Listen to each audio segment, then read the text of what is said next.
নমস্কার, প্রত্যেককে জানাই স্বাগত রিপাবলিক বাংলার কথা হোক এই সেশনে।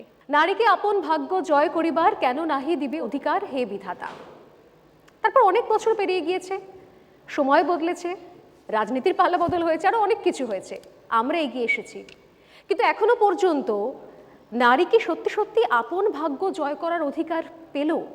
আমরাই দেখিয়েছি স্বর্ণালীদির অনুষ্ঠানে সন্ধে 7টায় সেই সাগরের মহিলাকে চুলের মুঠি ধরে মার। আমরাই দেখিয়েছি তাদের অত্যাচার, বিভিন্ন রাজনৈতিক ইস্যুতে উত্তাল, প্রতিটি বিষয়ে সোজাসুজি প্রশ্ন করেছে স্বর্ণালীদি। এবং এই জায়গা থেকে আমাদের আজকের বিষয়ে চলে আসি, ফেমিনিজম সত্যি সত্যি নারীবাদ নাকি স্বার্থসিদ্ধির পন্থা। আমি প্রথমে ডেকে নিই অগ্নিমিত্রা পলকে। নমস্কার স্বর্ণালী এবং সন্তুকে, রিপাবলিক বাংলাকে অনেক অনেক ধন্যবাদ। ফেমিনিজম বা নারীবাদ, সেটা কতটা আমরা মহিলারা সত্যি কি তার মর্যাদা রাখতে পেরেছি, বা আমরা কি কোনো না কোনো সময় কি আনডিউ অ্যাডভান্টেজ নিই? আমার মনে হয় যে সারা, যেটা তোমরা বলছিলে যে সারা দেশে মহিলাদের অত্যাচার, ধর্ষণ, খুন, ডাউরি নিয়ে ডেথ, এরকম আমরা দেখতে থাকি। কিন্তু আপনারা বোধহয় অনেকেই জানেন না, বা আমার কো ডিবেটার যারা ওই দিকে বসে আছেন তারা জানেন না যে এনসিআরবি ডেটা বলছে যে আজকে যত মহিলারা আত্মহত্যা করেন তার সমান বা তার থেকে বেশি, অনেক সময় তার দ্বিগুণ বিবাহিত এবং অবিবাহিত ছেলেরা আত্মহত্যা করছে। তার খবর কি আপনারা রাখেন? আজকে আপনারা জানেন প্রতি 9 মিনিটে একজন করে পুরুষ আত্মহত্যা করছে। একজন পুরুষ ফোন করেছে, তার ভাইয়ের সদ্য বিয়ে হয়েছে, 1 বছর হলো, ছোট একটা বাচ্চাও আছে, তার বাবা মাকে আলাদা করতে চায়, তারা আলাদা থাকতে চায়, স্বামী যাবে না, তারা ভয় পাচ্ছে এই বুঝি ওই নতুন পুত্রবধূ থানায় গিয়ে তাদের নামে কেস করে দিল। আজকে আমাদের দেশে যে আইন আমরা জানি সেটা অনেকটা মহিলাদের দিকে, আর আমাদের জীবনে যতটুকু আমরা মহিলারা এগিয়েছি, আজকে পুরুষের কি কোনো অবদান নেই? আমাদের দেখা দরকার যে আজকে সত্যি আমরা কি ওই বাসের সিটটা যেখানে লেখা থাকে লেডিজ প্লিজ সেটা নেব? আমরা আমাদের রিজার্ভেশনের জন্য চিৎকার করব, নাকি হাতে হাত মিলিয়ে কাঁধে কাঁধ মিলিয়ে একসাথে কাজ করব? এই বক্তব্যের পর কি মনে হয়, যেরকম অগ্নিদি বললেন যে এই শব্দটার এই মুহূর্তে কোনো দরকার নেই, আমরা তো সমান অধিকার নিয়ে লড়ছি, ফেমিনিজম শব্দটাই ডিকশনারি থেকে বাদ দিয়ে দেওয়া উচিত, যদি সেদিকে আমরা ফোকাস করি আমাদের ডিবেটে? একটা ডিবেট যখন আমরা করি তখন আমরা পুরো সমাজকে নিয়ে ডিবেট করি। আমি যখন সিঙ্গেল মাদার হতে চেয়েছিলাম তখন শুধু এই সিক্রেটটা আমার বাবা এবং আমি জানতাম। আমি অ্যাপ্রিসিয়েট করছি যে আমার কো ডিবেটার উনি একজন সাকসেসফুল মহিলা, ডিজাইনার, পলিটিশিয়ান, কিন্তু এটা আমার বিষয় নয়, এটা সবার বিষয়। আমি বলতে বাধ্য হচ্ছি যে ধরুন ডিভোর্স হয়ে গেল, শাশুড়ি কি বলে, আরে ওর বাচ্চা হয় না। স্ট্রেট ওয়ে আপনি একটা এমন জিনিস টাচ করে দিচ্ছেন, ছুঁয়ে দিচ্ছেন। এই সময় দাঁড়িয়ে যে কথাগুলো শ্রেয়া বলছিলেন যে এখনো পর্যন্ত সবাই চেষ্টা করছে, সমাজ, আমাদের পরিবার পরিজন, কিন্তু সত্যি প্রশ্নটাই চেষ্টাটা করতে হচ্ছে কেন এতদিন বাদে? তো আমার যেটা মনে হয় যে আমরা না পুরুষ নিয়ে কখনো কাল্টিভেটই করিনি। স্বর্ণালীর কথার প্রথমেই মানে আমি বিরোধ করব যে সেসব দিন না চলে গেছে, যে যখন বাচ্চা না হলেই মেয়েদেরকে দোষ দেওয়া হতো। কদিন আগে একটি ছেলের বিয়ের আগে তার সিমেন্ট টেস্ট করানো হয়েছে, তার শ্বশুরমশাই করেছেন। প্রথমে একটা কথা আরেকটা বলে দিই, আমি খুব দুর্মুখ, আমার কথাবার্তা ভালো নয়, কাজে টিভি চ্যানেলে চালাবার সময় একটু বুঝে নেবেন কোনখানে পি আওয়াজটা করবেন। হ্যাঁ, ভালো নয় কথাবার্তা। আপনারা এক পেশে নারীদের নিয়ে গবেষণা করে যাচ্ছেন, নারীদের ধর্ষণ, তাদের নিয়ে কথা, নারীকে নাকি বাড়িতে বলা হয় বাচ্চা না হলে নারীর দোষ, কিন্তু একটা উল্টো পিঠো আছে শ্রেয়া, সেটা নিয়ে একটু ভাবুন। পুরুষ মানুষও বহু কিছু শিকার। আমি শুনবো। বেসিক্যালি কথাটা হচ্ছে power corrupt, absolute power, absolute corrupt. যার হাতে ক্ষমতা তিনি করাপশনের শিকার। যেখানে পুরুষের হাতে ক্ষমতা নারী শিকার, যেখানে নারীর হাতে ক্ষমতা সেখানে পুরুষ শিকার। বদল আনতে গিয়ে বদলা নেবেন না, ক্ষমতার অপরপিঠ কখনোই ক্ষমতা হয় না। কাজে আমার কাছে যে ডেটা আছে, আমি ডেটা ছাড়া একটাও কথা বলবো না। আপনি এনসিআরবিতে গেলেই সব ডেটা পাবেন। শ্রেয়ার কাছে যে প্রশ্নটা হলো, শ্রেয়া আরবান, নিঃসন্দেহে আরবানের তালিকায় আপনি পড়েন, আরবান এবং রুরাল। না, আরবান রুরাল নয়, আরবান এবং সেমি আরবানের কথা বলেছি, কারণ আমাদের কাছে সবচেয়ে বেশি সংখ্যক কেস আছে সেমি আরবান থেকে। সেমি আরবানের মেয়েরা পুরুষ মানুষকে যেভাবে ছিবড়ে করে দিচ্ছেন সে নিয়ে আর কোনো কথা হতে পারে না। ভয়ঙ্কর। আরবান বরং কম। আমি কিন্তু পুরুষদের এগেনস্টে নয়, আমিও নারীর এগেনস্টে না, আমি কিন্তু আমি ব্যালেন্স, আমি অলওয়েজ। কারণ শুনুন, মা কালী শিবের ওপর দাঁড়িয়ে আছেন, তো একদিন যদি ভদ্রলোক উল্টাতে চান, পাশ ফিরতে চান, সেদিন কিন্তু ব্যালেন্স একদম শেষ হয়ে যাবে। না, আপনি বললেন যেহেতু যে আমি জানি যে পুরুষরা এতটা অত্যাচারিত, তাহলে আমরা যে চ্যানেলটায় বসে আছি এবং এই চ্যানেলে আপনি যদি ইংলিশটাও দেখেন তাহলে এত নারী নির্যাতন। আপনি কি পুরুষের কথা জানেন? অগ্নিমিত্রাদি বললেন বছরে 98,000 পুরুষ মানুষ ম্যাট্রিমোনিয়াল ডিসপিউটে আত্মহত্যা করেন, নারীর সংখ্যা 31,000, এনসিআরবি ডেটা, আমার নয়। আমি আরেকটা কোয়েশ্চেন বলবো যে আমরা এখানে বসে আছি, নারীর হস্তক্ষেপ, স্বাধীনতার হস্তক্ষেপ আর অপোজিটে আমরা এরকম একটা ডিবেটে কেন বসে নেই? পুরুষের স্বাধীনতায় নারী করলো হস্তক্ষেপ। ঠিক, এক্স্যাক্টলি আমি এটাতে আসতে চেয়েছিলাম, মানে নারীর ব্যক্তিগত আমি শুনবো, স্বাধীনতায় হস্তক্ষেপ, নারী এমন চেঁচামেচি করে, পুরুষকে এটা বলতে না, কারণ পুরুষ তো ছোট বয়স থেকেই তোকে ডাক্তার হতে হবে ইচ্ছে ছিল, লেখক হবার, সুজয় টুজয় এগুলো বলতে পারবে। পুরুষ লিখতে চায় কবিতা, হতে হলো ইঞ্জিনিয়ার, তারপরে হলো তুই সিগারেট খাচ্ছিস, তোর কটা গার্লফ্রেন্ড, মানে মা তো ভয় পেতে শুরু করে দিত ততক্ষণে কে ছেলের বউ হবে। তারপরে বউ আসছে, তোমার এত বন্ধু কেন, তুমি সিগারেট খাও, তুমি মদ খাও। পুরুষের তো সারাটা জীবনই ব্যক্তিগত স্বাধীনতায় হস্তক্ষেপ। এটা কি ব্যক্তিগত স্বাধীনতায় হস্তক্ষেপ না আপনারা বলেন? কিন্তু পুরুষ কোনোদিন এটা নিয়ে ব্রুডই করেনি। আমরা নারী, আমরা সব পারি। ও মা, তারপরে যে একটা গন্ডগোল হলো, আমি অবলা স্যার, দেখুন স্যার আমায় কিরকম করছে স্যার, আমাকে ঘরে নিয়ে ডেকে গায়ে হাত দিয়েছে স্যার। তার আগে কিন্তু আমরা নারী, আমরা সব পারি। ও মাতা, তুমি সব পারো, তোমার গায়ে হাত কি করে হাত দেয়? তুমি দু চারটে চট থাপ্পড় কষাও না। উনি গন্ডারের চামড়া, ওনার 10 বছর বাদে মনে পড়েছে ওনার গায়ে হাত দেওয়া হয়েছিল 10 বছর আগে। তখন উনি মিটু করছেন 10 বছর আগে, কিন্তু কারণ ওনার তখন স্বার্থসিদ্ধি কাজের দরকার ছিল, তখন ওনার মনে পড়েনি, কিন্তু ওনার গায়ে হাত দেওয়া হয়েছিল। এই হচ্ছেন মহিলা। আমি বারবার বলছি, আমি কিন্তু সব মহিলার কথা বলছি না। এবং একটা মজার কথা, আমাকে মেয়েরা বলেন, দিদি আপনার এই লড়াইয়ে আমাদের মেয়েদের সুবিধা হচ্ছে। যেই মহিলারা সত্যিই নির্যাতিত, থানা উকিল কোথাও পৌঁছতে পারেন না, 5,000 টাকা মেনটেনেন্স পেলে বেঁচে যান, তাদের বিচার হচ্ছে না। কারণ কি বলুন তো, তাদের 498 এগুলো সবাই ভাবছেন ফলস, তাদের ডিবিগুলো সবাই ভাবছেন ফলস, তাদের রেপ কেস সবাই ভাবছেন ফলস, তাদের মিটু সবাই হাসছেন। আপনাদের জন্য কর্পোরেটে আপনাদের নেওয়া বন্ধ হয়ে যাচ্ছে, লয়াররা রাখতে চাইছেন, এই যে বসে আছে আমার সঙ্গে কাজ করে অনির্বাণ গুহ ঠাকুরতা, ডাক্তাররা সঙ্গে মেয়েদের রাখতে চাইছেন না। আপনারা পিছিয়ে যাচ্ছেন, বিশ্বাস করুন। আপনারা যারা চলচ্চিত্র জগতে, তারা জানেন যে ভয় পাচ্ছেন কাজে নিতে সবাইকে, কারণ আপনাদের যখন তখন এই মিটু, যখনই বলছে না মতে, আপনারা বলছেন মিটু। অপরাজিতাদি কিছুক্ষণ আগে বলছিলেন যে বাড়ি যাবে। অপরাজিতাদি প্লিজ আপনি পোডিয়ামে আসুন। অনেকগুলো বিষয় চলে এসছে, মানে একদিকে মিটু থেকে শুরু করে মেনটেনেন্স, অনেকগুলো বিষয় যেগুলো নিয়ে একটা বড়সড় প্রশ্ন তুলে দিয়েছেন কোথাও নন্দিনীদি। আমি প্রথমেই বক্তব্য রাখার আগে আমি বলবো, আমি জানি যেটা, নন্দিনীদিকে কিছু প্রশ্ন আছে। একদম প্রশ্ন নেই।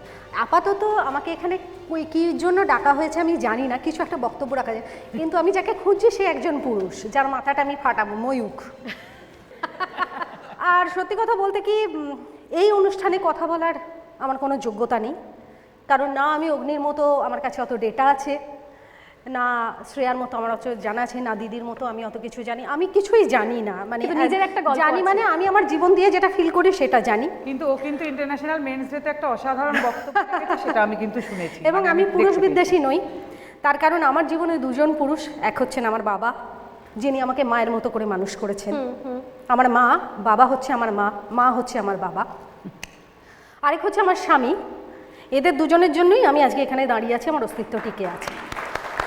সুতরাং আমি পুরুষ বিদ্বেষী একেবারে নই, যদিও সরাসরি কোনো প্রশ্ন নেই, কিন্তু আমার একটা বক্তব্য রয়েছে। কিছুক্ষণ আগেই যখন কথা চলছিল, নন্দিনীদি আপনি একই সঙ্গে মানে বিভিন্ন শ্রেণীর এই যে ভিকটিম কার্ড প্লে করা নিয়ে আপনি যখন কথা বলতে শুরু করছিলেন, সেই সময় আপনি অনেকগুলো শ্রেণী কোথাও এক প্ল্যাটফর্মে নিয়ে চলে এসেছিলেন। এর আগে যখন আপনার সঙ্গে কথা হচ্ছিল, আপনি বলছিলেন যে একদিকে সোশ্যাল মিডিয়া থেকে শুরু করে, একদিকে টেলিভিশন, রিয়েলিটি শো, এগুলোর ক্ষেত্রেও অনেক সময় মিসগাইড করা হয়, আমার একটা মারাত্মক অভিযোগ আপনি করছিলেন। এই যে অনেক সময় আছে না যে আমার ব্যক্তিগত জীবনটাকে এনে ফেললাম আমি ড্রয়িং রুমে, সোশ্যাল মিডিয়ায়, তারপর আমি বলতে শুরু করলাম আমার ব্যক্তিগত জীবন নিয়ে সবাই কথা বলে, তাই না? আমি খুব বেশি আর পার্সোনাল আক্রমণে যেতে চাই না, কিন্তু আমরা তো এনে ফেলেছি যে কখনো বলছি বিয়ে হয়েছে, তারপরে বলছি আমি বিয়ে করিনি, এটা আমার সহবাস, তারপরে বলছি আমি কার সন্তানের মা আমি বলতে রাজি নই, তারপরে আবার হঠাৎ করে নাম নথিভুক্ত করাচ্ছি, তারপরে আমি বলছি আমি কার সঙ্গে লিভিং করব বলবো না, অথবা আবার বলছি তার সঙ্গে বিয়ে হয়েছে। কিন্তু ব্যাপার ঠিক আছে, কোনো প্রবলেম নেই, তোমার ব্যক্তিগত জীবন, কিন্তু তাহলে তুমি সেটা তোমার বেডরুমে রাখো। তুমি এনে ফেলেছো ড্রয়িং রুমে, তুমি এনে ফেলেছো সোশ্যাল মিডিয়ায়, তারপরে তুমি বলছো এটা আমার পার্সোনাল জীবনে হস্তক্ষেপ। কেন? না আমি এখনকার কোনো অবস্থানের কথা বলছি না, এখন রাজনৈতিক পরিবেশের কথা বলছি না, প্রধানমন্ত্রী কি ভাবছেন, মুখ্যমন্ত্রী কি ভাবছেন সেই লড়াইয়ের মধ্যে যাচ্ছি, কোনো কিছুই না। আমার মা কালো, সেই জন্য আমার মাকে সব অনুষ্ঠানে ডাকা যায় না। আমার মা অতি শিক্ষিত, সবেতে বেশি নিজের বিদ্যে ফলায়, ওই জন্য মাকে কোনো জায়গায় রাখা যায় না, কোনো কথা বলতে দেওয়া যায় না, মাকে সব জায়গায় ডাকা যায় না। এবং পরবর্তীকালে আমার মায়ের যখন যমজ সন্তান হলো, তার আগে একটা ঘটনা বলে, হ্যাঁ, আমার মায়ের যখন যমজ সন্তান হলো তখন আমার মায়ের যেহেতু অ্যানিমিয়া ছিল, অপুষ্টি ছিল, আমার একটা দাদা মারা গেল এবং আমার দাদাও ফিজিক্যালি একটু দুর্বল হয়ে জন্ম নিল। তখন সবাই বলল, হ্যাঁ, ওই দিদাকে বলল মেয়েদের কোনো দিন ঠিক করে দেখাশোনা করেনি, কোনো কিছু শেখায়নি, কোনো কিছু করেনি, ওই তো বাচ্চা হতে গিয়ে একটা মরে গেল, আরেকটা ওই রকম। আমাদের গেটের সামনে একটা শহীদ বেদিও আছে। বাবা মাকে এগোতে যাচ্ছেন গেটের সামনে, তখন নকশালের সময় এক ভদ্রলোক উল্টো দিক থেকে বাজার করে নিয়ে আসছেন। বললো, বৌদি ভালো আছেন? মাকে জিজ্ঞাসা করলো। মা বলল, হ্যাঁ। পেছন থেকে কেউ ওনার মুন্ডুটা কেটে দিল, আর ওনার মুন্ডুটা গড়িয়ে গিয়ে মায়ের পায়ে লাগলো, আবার ছিটকে ফুটবলের মতো বাউন্স ব্যাক করলো। মা পাশ দিয়ে হেঁটে স্কুলে চলে গেলেন। আমার বাবা ওইখানেই অজ্ঞান হয়ে পড়ে গেলেন এবং সারা জীবনের মতো নার্ভের পেশেন্ট হয়ে গেলেন। এবং তার কিছুদিন পরে মা জানতে পারলেন যে, মা বুঝতে পারলেন যে মা প্রেগনেন্ট। এবং মাকে বলা হলো যে, মা তখন এই অবস্থার মধ্যে তো সন্তানের জন্ম দেবে কি করে, মা ডাক্তারের কাছে গেল, ডাক্তার বললো অলরেডি অনেক দেরি হয়ে গেছে। তখন বললো যে যদি মেয়ে হয় তখন কি করবে, তখন মা জানে না। এবং সত্যি সত্যি যখন 7.5 মাস, তখন মা একদিন দেখলো মায়ের প্রচণ্ড কষ্ট হচ্ছে, আমার বাবার সাংঘাতিক অবস্থা, মা 63 বাসে চেপে মেডিকেল কলেজ চলে গেল। মেডিকেল কলেজে যখন ঢুকছে তখন মা বলছে আমার সারা শরীরটা দুলছে আর আমার মনে হচ্ছে আমার শরীরের মধ্যে থেকে একটা মাংসপিণ্ড বেরিয়ে চলে গেল। সেই মাংসপিণ্ডটাই আমি 3.5 মাস মেডিকেল কলেজে ছিলাম। এবং আমার দিদিমা আমার মাকে বলেছিল, মেয়ের যদি মেয়ে হয় বা ভালো মনের মেয়ে হবে, নাম রাখি সুমনা। 3.5 মাস অত লড়াই করে আমি বেঁচেছিলাম বলে আমার মা নাম রেখেছিলেন আমার অপরাজিতা। অপরাজিতা।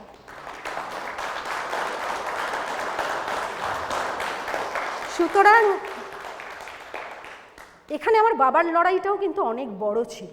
তো আমার বাবা কোনোদিন আমাকে ওনার বুক থেকে নিচে নামাননি, কিন্তু আমার মা প্রত্যেক মুহূর্তে আমাকে খুব স্ট্রিক্ট প্রিন্সিপালে মানুষ করতেন।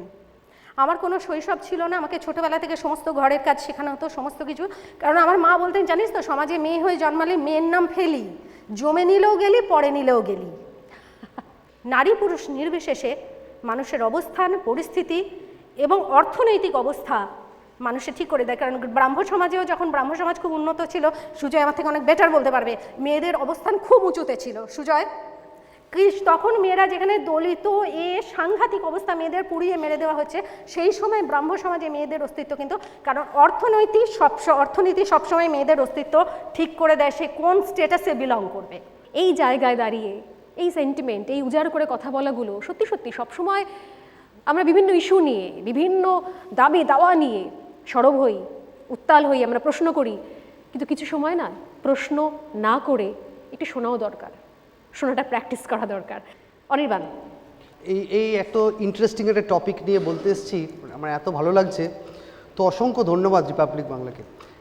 আমি একদম ডিরেক্টলি টপিকে চলে যাই। আচ্ছা, আমাদের জার্নিটা, মানে লাইফের জার্নিটা আপনারা সবাই জানেন যে বি টু ডি, বি থেকে আমাদের জার্নি শুরু হয় আর ডিতে শেষ হয়। বি হচ্ছে বার্থ আর ডি হচ্ছে ডেথ, মাঝখানে একটা সি আছে, জানেন তো, সি। এই সিটাই হচ্ছে আমরা বলি চয়েস, আর সিটা যখন কম্পালশন হয়ে যায়, সেই লড়াইটাই কিন্তু, এই কম্পালশন টু চয়েসের লড়াইটাই কিন্তু আমাদের আইনি লড়াই। কি করে আমি একটু বুঝিয়ে বলি আপনাদেরকে কম্পালশন কখন। দেখুন, আমি আজকে নারীবাদ নিয়ে মানে নারীবাদের বিরুদ্ধে বলতে এসেছি, নারীদের বিরুদ্ধে নয়। কিন্তু কিছুক্ষণ আগে নন্দিনীদি বলছিলেন যে আমাদের ভারতবর্ষে না, মানে আমরা খুব অদ্ভুত, এই বলেছিলেন না ইউনিটি ইন ডাইভার্সিটি, সেই ইউনিটি ইন ডাইভার্সিটির মধ্যে এখনও বিরাজ করছি। আমাদের সহবক্তারা, আচ্ছা আমি আরেকবার ওই জায়গাতে ফিরে যাই, বক্তাদের মধ্যে নারীবাদের বিরুদ্ধে বক্তার মধ্যে আমি বোধহয় একমাত্র পুরুষ, বাকিরা দুজনেই কিন্তু সহবক্তারা আমার, তারা দুজনেই কিন্তু নারী। তো এইটাতে কিন্তু একটা কোথাও যেন একটা চেঞ্জেস আসছে আমার মনে হচ্ছে। কী করে চেঞ্জ, আপনি শুনলে সবাই এখানে এক্ষুনি নাকশিট করবেন যে চেঞ্জ মানে কি বলতে চাইছো, নারীবাদের বিরুদ্ধে চেঞ্জ হয় নাকি? নারীবাদ তো অধিকার, জন্মগত অধিকার। চেঞ্জটা কোথায়? চেঞ্জটা আমরা নারীবাদে, আবার বলছি নারীদের বিরুদ্ধে নয়, নারীবাদকে যখন ব্যবহার করা হচ্ছে, যারা সত্যিকারের বিচার প্রার্থী তাদেরকে কিন্তু কোথাও না কোথাও ডিপ্রাইভড হচ্ছেন এই ফলস কেসের একটা আঙিনায়। ভারতীদি আমাদের সঙ্গে রয়েছেন আজকের একদম শেষ বক্তা, কারণ ভারতীদি সত্যি সত্যি অনির্বাণ বলছিলেন যে কারণে 498 এর ক্ষেত্রেও পর্যন্ত আমরা দেখছি যে এখন আর সরাসরি অ্যারেস্ট নয়। নারীবাদ নিয়ে আজকে এতদিন পরে একটা ডিবেটের মতো আলোচনা আপনারা এখানে আয়োজন করেছেন, থ্যাংক ইউ সো মাচ। আমি কিছু বলার আগে অনির্বাণকে একটা প্রশ্ন করব যে আপনি যে নিশ্চয়ই বললেন, নিশ্চয়ই প্রশ্ন শোনার জন্য দাঁড়িয়ে আছে অনির্বাণ। সেটা হচ্ছে যে আপনি তো বললেন যে জন্ম অর্থাৎ বার্থ এবং মৃত্যু অর্থাৎ ডেথ, এর মধ্যেই একটা জীবন থাকে। আপনি কি জানেন যে নারীবাদের জন্ম হয় জন্মেরও আগে, মেয়েরা যখন পেটের মধ্যে থাকে ভ্রূণ হিসেবে, এবং তখন তার ভাগ্য নির্ধারণ হয়, এবং বহু সময় বহু জায়গায় হাজারে হাজারে ভ্রূণ হত্যা হয়ে যায়। মানুষ গোপন করে থাকে, ঘটনাটা বাইরে বেরোয় না, সংবাদপত্রে আসে না, এবং এই ভ্রূণ হত্যার সঙ্গে সঙ্গেই নারীবাদের জন্ম। একদম ঠিক বলেছে দিদি, একদম সোজা প্রশ্ন এসেছে, আমি ওনাকে একটা সোজা প্রশ্নের সোজা উত্তর দিই, সেটা হচ্ছে ভ্রূণ হত্যা একটা অপরাধ ভারতবর্ষের আইনে, অবশ্যই। আপনি কি মানে আপনি আমার থেকে নিশ্চয়ই, আপনি একজন সিনিয়র পুলিশ অফিসার ছিলেন, আপনি জানেন ভ্রূণ হত্যা মেডিকেল প্রেগনেন্সি টার্মিনেশন অ্যাক্ট ব্যবহার করা হয়। ডেটা বলছে যে মেডিকেল প্রেগনেন্সি টার্মিনেশন অ্যাক্টের ম্যাক্সিমাম ডক্টরস মহিলা হন। তাহলে সেক্ষেত্রে নারীবাদ কি সম্পূর্ণভাবে সমর্থন হলো?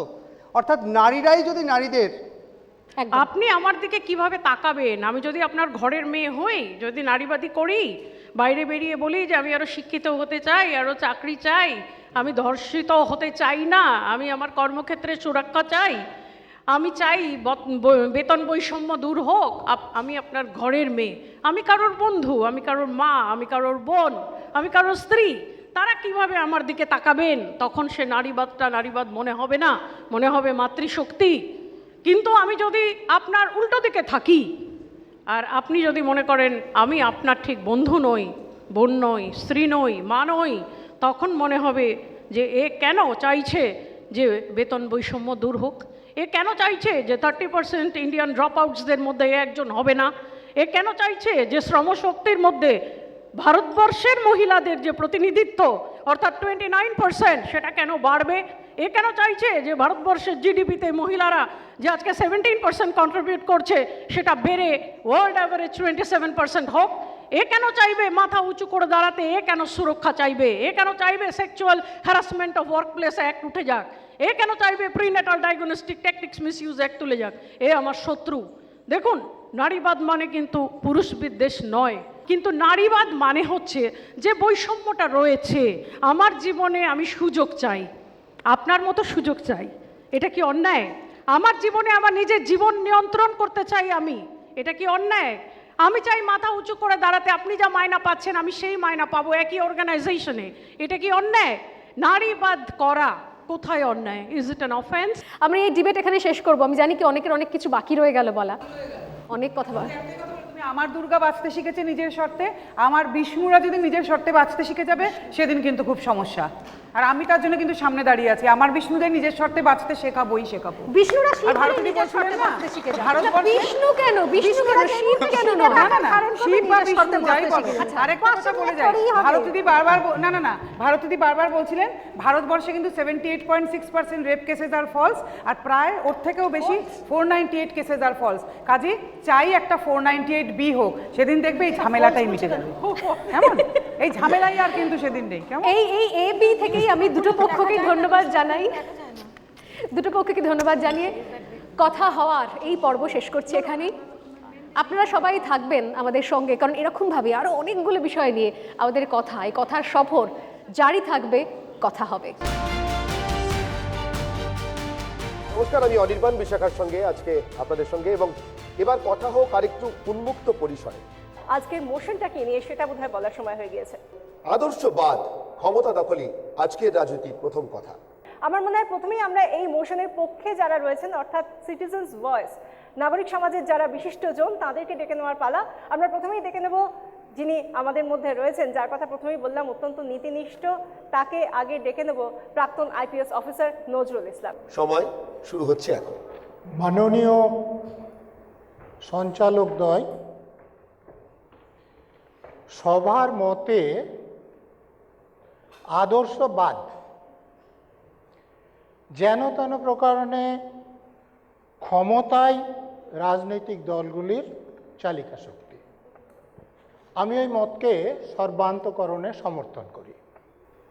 গত কয়েক দশকে বিজেপি, কংগ্রেস বা তৃণমূল কারো ঘোষিত আদর্শের কোনো পরিবর্তন হয়েছে বলে আমার জানা নেই। কিন্তু আপনারা দেখেছেন যে তৃণমূল কখনো বিজেপির হাত ধরে এনডিএ, কখনো কংগ্রেসের হাত ধরে ইউপিএ এবং সুবিধা মতো তাদের বিরোধিতাও করছে। নারদার, সারদার, কয়লাকাণ্ড, গরু পাচার কাণ্ডের তদন্তের শো চলছে, কিন্তু সঠিক তদন্ত হচ্ছে না, তদন্ত শেষ হচ্ছে না, যারা অপরাধ করেছে তারা জেলে যাচ্ছে না। আদর্শ কোথায়? রাজীব ব্যানার্জি যখন বিজেপি গেলেন, সময় শেষ, মুখ্যমন্ত্রী তো বলেছিলেন যে বনসহায়ক পদে নিয়োগে দুর্নীতি হয়েছে, তিনি তো আবার ফিরে এলেন, কিন্তু এই দুর্নীতির তদন্ত হলো না। হলে যে এসএসসির যে নিয়োগের ঘাপলা বেরিয়ে যেত, আপনি চিন্তা করুন যে এসএসসি বলছে আমরা কোনো সুপারিশ করিনি, বোর্ড বলছে যে কমিশনের সুপারিশে আমরা নিয়োগ দিয়েছি, বর্তমান যিনি মন্ত্রী তিনি বলছেন আমি তখন ছিলাম না, আর তখন যিনি ছিলেন তখন বলছেন আমি এখন তো মন্ত্রী নাই। নজরুল ইসলাম এবার প্লিজ শেষ করবেন, সময় শেষ। আদর্শবাদ ক্ষমতায় আসল লক্ষ্য। উত্তর দেবেন আজকের এই সভার মোশনের অর্থাৎ প্রস্তাবের বিপক্ষে দিলীপবাবুদের বক্তব্য। এখনো রাজনীতিতে আদর্শ আছে। দিলীপবাবু। মঞ্চে উপস্থিত সমস্ত সমাজের বিভিন্ন ক্ষেত্রে প্রতিষ্ঠিত অভিজ্ঞ বক্তাগণ, সঞ্চালকগণ, আমার সামনে দর্শক আসনে উপস্থিত ও বিশিষ্ট নাগরিকগণ, সবাইকে আমার নমস্কার। আজ হয়তো এমন পরিস্থিতি তৈরি হয়েছে রাজনীতির ক্ষেত্রে যা দেখে মানুষের মনে এটাই ধারণা হয়ে গেছে আদর্শবাদ ক্ষমতাই সব। আমার মনে হয় এটা ঠিক নয়, সাময়িক বিকৃতি, এর পরিবর্তন হওয়ার দরকার আছে। রাজনীতি যদি সমাজের স্বার্থে হয়, সমাজের কল্যাণে হয়, রাজনীতির আদর্শ থাকা চাই, আর সে আদর্শকে প্রতিফলিত করার জন্য রাস্তা চাই। উদ্দেশ্য ভালো চাই, উদ্দেশ্যে পৌঁছানোর রাস্তাটাও ভালো চাই। সৎ উদ্দেশ্য, সৎ পথে যাও, তা নাহলে কিন্তু কারো কোনো কল্যাণ হয় না। তো সেই জন্য সেই সমস্যা দূর করে এগিয়ে যাওয়ার দায়িত্ব আমাদের সবার আছে। এই ভুল ধারণাকে ঠিক করার চ্যালেঞ্জ নিতে হবে। এখন কে চ্যালেঞ্জ নেবে? যদি আমি একজন পার্টির কেউ হই, আমার দায়িত্ব আছে ওই ধরনের লোককে আমার পার্টিতে গুরুত্ব না দেওয়া। পার্টির কিছু বাধ্যবাধকতা থাকে, রাজনীতিতে জিততে হয়, কারণ আপনি যদি কল্যাণ করতে চান পার্টিকে ক্ষমতায় যেতে হবে। ক্ষমতায় নেয় আপনি কিছু করতে পারবেন রাজনৈতিক পার্টি হিসাবে, সংবিধান আপনার রাস্তা বেঁধে দিয়েছে। তো ক্ষমতায় যাওয়ার জন্য যে রাস্তাটা অবলম্বন করা হয় সেটা সবসময় গণ্ডগোল। আমার দুজন বরিষ্ঠ নেতা এখানে বসে আছেন, মাননীয় নির্বেদ দাস সবার অভিভাবকের মতো, তিনি একটা রাজনৈতিক বিচারধারা থেকে এসছেন, হয়তো অন্য জায়গায় আছেন আজকে। পাশে মাননীয় তন্ময়দা, আমার দাদা বন্ধু, একসময় বিধানসভায় থেকেছি, খুব কট্টর কমিউনিস্ট, আর মুখে যা আসে বলে দেন। আমি খাইটা ওনাকে ফলো করি। তো এটা বলার দম থাকা আছে, তাহলে টিকিট পাবে না। আমি কমপক্ষে একজন রাজনীতিবিদ হিসাবে, সমাজের একজন সাধারণ কর্মী হিসাবে আমি চাই না রাজনীতিটা এরকম হোক, তার জন্য আমি লড়তে রাজি আছি। অনেকে আছেন যারা কমিউনিস্ট বিচারধারা থেকে এসেছেন, আজ কমিউনিস্ট পার্টি ক্ষমতায় নাই, প্রতিনিধি নাই, কিন্তু তার মধ্যে অনেক ব্যক্তি তারা সে আদর্শ নিয়ে লড়াই করছেন, এখনও বক্তব্য সোজাসুজি রাখছেন, রাজনীতিক লাভ লোকসান দেখছেন না। কেউ ভাবছেন রাজনীতিতে ঢুকে পড়েছি, ভালো বিজনেস উইদাউট এনি ইনভেস্টমেন্ট, এভাবে আজকে রাজনীতি চলছে, ভালো ব্যবসা। আমার মনে হয় রাজনীতিকে যারা ব্যবসা করেছেন বা করছেন তাদেরকে শিক্ষা দেওয়া দরকার আছে। একটা হচ্ছে নির্বাচনে যারা নির্বাচিত করবেন তারাও সেই ইন্টারেস্টের মধ্যে ঢুকে যাচ্ছেন, শাড়ি দিয়ে, চাল দিয়ে, ডাল দিয়ে, পয়সা দিয়ে, খাবার দিয়ে, মাংস ভাত দিয়ে ভোট পাওয়া যাচ্ছে, ভোট কেনা যাচ্ছে। তো যদি যারা আমাদের নির্বাচক তারা যদি বিক্রি হন, নির্বাচিত ব্যক্তিও বিক্রি হবে, সে তো ইনভেস্ট করেছে। কিন্তু যারা করেন বা সমাজের সাধারণ মানুষ, আমি তো বলছি তারাই ঠিক করেন কে নেতা হবে। এবং তিনি যদি তার প্রদর্শিত পথে না যান, আমার প্রতীকে একজন জিতলো দিয়ে অন্য পার্টিতে চলে গেলে সুবিধা নিল, পরের বার তাকে শিক্ষা দেওয়া উচিত, সে ভয়ে দাঁড়াবে না ভোটে, এরকম জাগ্রত জনতা হওয়া উচিত। আমার মনে হয় তাহলে এই ধরনের ধান্দা বন্ধ হবে। আমার মনে হয় এটা নিয়ে কেউ দ্বিমত হবেন না, কিন্তু দ্বিমত হওয়া না হওয়া প্রশ্ন নয়, এটা করে দেখাতে হবে। দিলীপবাবু একটা কথা ব্যবহার করেছেন, রাজনীতি এবং ব্যবসা। দিলীপবাবু প্রশ্নটা ব্যবসা নিয়ে নয়, প্রশ্নটা হচ্ছে প্রতিটা ব্যবসারও একটা নিয়ম কানুন থাকে। আপনারা সেই কর্ণের সহজাত কবচকুণ্ডলের মতো আজ রাজনীতি একটা ফিউডাল ক্ল্যানে তৈরি হয়েছে, এবং যেভাবে আপনি সাধারণ জনসাধারণকে ল অ্যান্ড অর্ডার, ফাইন্যান্স, তার ফাইন্যান্সিয়াল অ্যাকাউন্টেবিলিটি, তার বাড়ি ভাড়া, সে গাড়িতে কত পেট্রোল ঘোরে, তার রিসিটে সে বছরে দুবার কবে জুতো পাল্টেছে, আপনি আমার থেকে যে অ্যাকাউন্টেবিলিটি নিচ্ছেন, আপনি বুকে হাত দিয়ে বলুন আপনাদের ক্ল্যানের মধ্যে সেই অ্যাকাউন্টেবিলিটি নেই। যার অ্যাফিডেভিটে বাড়ি নেই সে প্রাসাদে থাকে। আজকে আপনারা প্রত্যেকটা political financing is outside of public query. কেন? আজকে পিএম কেয়ার ফান্ড থেকে প্রত্যেকটা পলিটিক্যাল ফাইন্যান্সিং এর কেন আমরা অ্যাকাউন্টেবিলিটি ডিটেলস না, তার উত্তর দিন। The more the world changes, the more the world remains the same. যত সময় যাচ্ছেন আপনারা ভারতবর্ষকে একটা সামন্ততান্ত্রিক ফিউডাল সোসাইটিতে পরিণত করছেন। সাধারণ মানুষের জন্য একরকম নিয়মকানুন, আর আপনারা যারা সহজাত কবচকুণ্ডল নিয়ে বলেন যে আমরা রাজনীতি করি, আপনাদের সত্য মিথ্যা অ্যাকাউন্টেবিলিটি, করাপশন, ইনভেস্টিগেশনের বিন্দু মাত্র কোনো ভয়ে ডর বালাই নেই। যেদিন ওই ক্ষমতার ঘোড়ার থেকে কোনো মতে ছিটকে পড়বেন, তখন দেখবেন ওই ছোট বড় মাঝারি টিকটিকিরা পিছনে লেগে গেল। যতক্ষণ ক্ষমতায় থাকবেন বিন্দু মাত্র আপনারা you are vaccinated from birth. কিন্তু আমাদের আজকে যেটা আশ্চর্য করছে সেটা হচ্ছে কি করে আপনারা নিজেদের আজকে একটা সম্পূর্ণ ডিফারেন্ট সুপার হোমোসেপিয়েন স্পিসিসে নিজেকে পরিণত করেছেন। কুণালবাবুর বক্তব্যে এক কথা যে আমরা বলতে পারি যা উঠে এলো, তা নাগরিক সমাজের কথা, নাগরিক সমাজের ব্যথা বলি, বেদনা বলি, প্রতিবাদ বলি, এবং কুণালবাবু সেটাকে যেভাবে রিপ্রেজেন্ট করলেন। আমাদের এই যে রিপাবলিক বাংলা, যার কর্ণধার অর্ণব গোস্বামীও এখানে উপস্থিত আছেন, তারও খেয়াল করতে হবে একটু যে রিপাবলিক বাংলারও ঠিক এই রকম বিরোধিতাই আপনি খুব তাড়াতাড়ি আশা করবেন।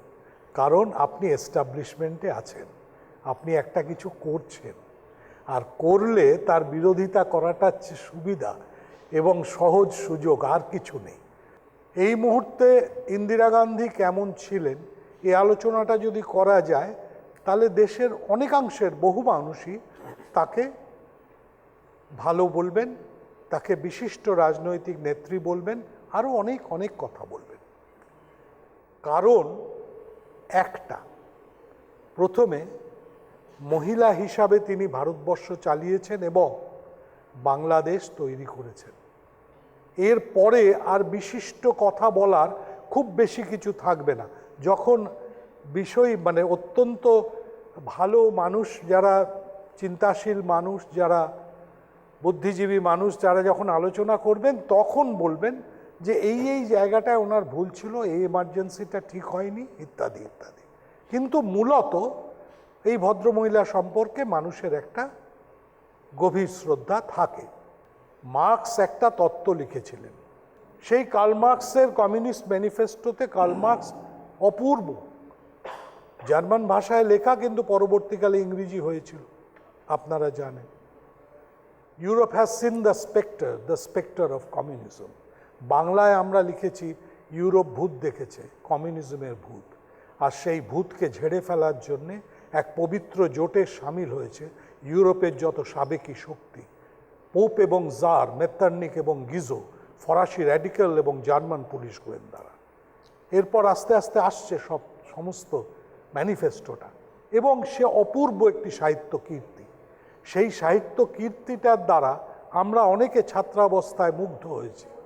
সময় কিন্তু এই আলোচনাগুলো বেঁচে থাকবে, এবং বেঁচে থাকার সঙ্গে এই নিরন্তর এই মানুষের সঙ্গে তার সমালোচনা থাকবে যে এটা করলে আরও ভালো হতো, এটাই বোধহয় করার কথা উনি বলেছিলেন, করা হয়নি।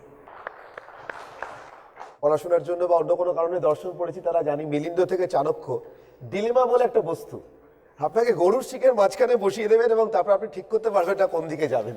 নির্বেদবাবু প্রায় সেরকম অবস্থায় করে ছাড়লেন আমাদের আর কি।